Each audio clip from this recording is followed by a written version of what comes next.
Pen is to back the BNP's European election campaign today. He's due to speak at the launch of the campaign in Manchester, where a heavy police presence is expected at the event. Well, the Home Secretary David Blunkett has warned Le Pen that he would be arrested if he stirs up racial hatred during his visit to Britain. Joining me now is Shirin Aguiar, who is the reporter at The Voice newspaper. David Blunkett says he will be removed if he stirs up racial hatred, but presumably the fact that he's in the country at all is bad enough as far as you're concerned. Yes, it is, absolutely. It's just not on.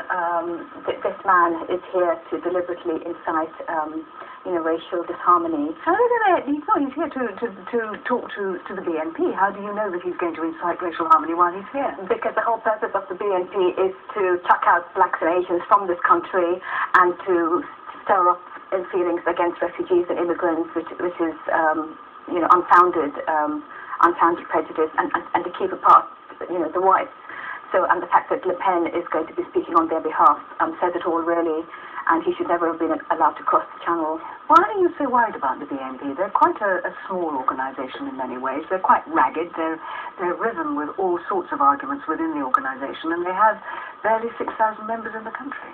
Sure. Well, you have to take into account as well the fact that they've now got 17 councillors across the country.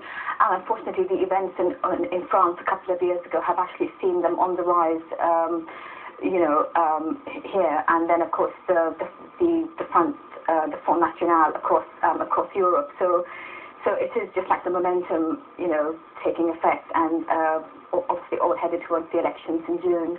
But Le Pen is a member of the European Union, as is Britain, which means that he's able to move from one country to another without any kind of restrictions.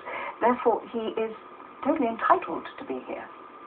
Yes, but at the same time, the government has chosen to keep out, another very influential black leader, American black leader, on the basis that he would incite, racial disharmony and stir up racial strife. And they have succeeded in keeping Louis Farrakhan out for quite a number of years now.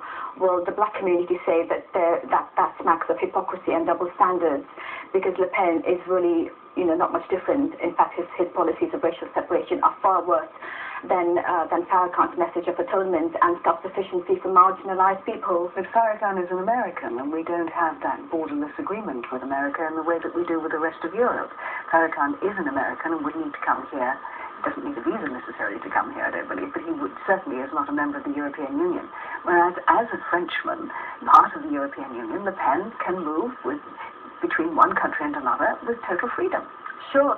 At the same time, though, this man does have at least 6 convictions for inciting racial hatred and anti-Muslim stance. By that very fact alone, he should not be allowed to stir people up, as well as the fact that normally after demonstrations and rallies like this, there is an upsurge in racial attacks. But are you saying, then, that the British government should allow Farrakhan in, knowing that he would stir up racial hatred? Absolutely, they should allow him in, and absolutely he would not. He has said himself that, he has been accused of anti-Semitism in the past, but he has been, I've interviewed him myself. Just been accused of it. I mean, he's someone who said that Adolf Hitler was a great leader. He refers to Judaism as a gutter religion. He's made a number of anti-Semitic statements over the years. So it isn't just that it's claimed, it's proven that he's done that. Well, when I interviewed him a couple of years ago, if I may quote what he said, he says, I asked him, if he was anti-Semitic, and he said to me, I've never been anti-Semitic. If by anti-Semitic you mean a hatred of Jewish people and one who does and says things to harm Jewish people, I have never been that or done that. What I have been against is that some members of the Jewish community misuse their tremendous wealth and power to curtail the freedom of others to think and speak and act in our own best interest. Also, Farrakhan has actually toned down his message really over the years, and there is absolutely no reason to keep him out. But if you agree, if you say that it is quite wrong for Le Pen not to come into the country, how can you then say that it would be right for Farrakhan to come into the country? You can't have one rule for one and one for another. I mean, I know you're saying that that's what Britain's done because it's keeping out an American and allowing in a European, but that's because we have European laws which say that you can do that. But if we're talking about the pure fact that both of these men are known to make the kind of statement that could stir up religious hatred or any kind of community hatred, why should either of them be allowed in? Why would you be prepared to make a case for Farrakhan to come into the country, when you say that we shouldn't be allowing Le Pen to come into the country? Well, because, in Farrakhan's case, he is alleged to have made these comments over quite a long period of time, and he has actually toned down, and his message is now one, as I said, of atonement and self-sufficiency for the black community and other marginalized people. He has actually also said that he would agree, he has agreed to meet Jewish leaders if he's allowed here in the UK, and he has met Jewish leaders right across the world, whether in Africa or the Caribbean. He has visited synagogues. He is not really, as bad. He's not really, like Le Pen. I mean, Le Pen is, as I said, he's got these convictions for inciting racial hatred, his violence against women, and as well as violence against women.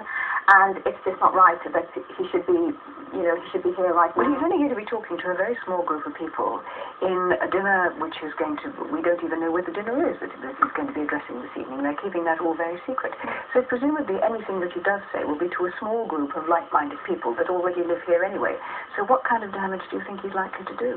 I think apart from the dinner, he's speaking at a rally this afternoon at 3 o'clock. Well, it's anyone's guess as to how many people will attend that. But he's been told he can't say anything that will incite racial violence.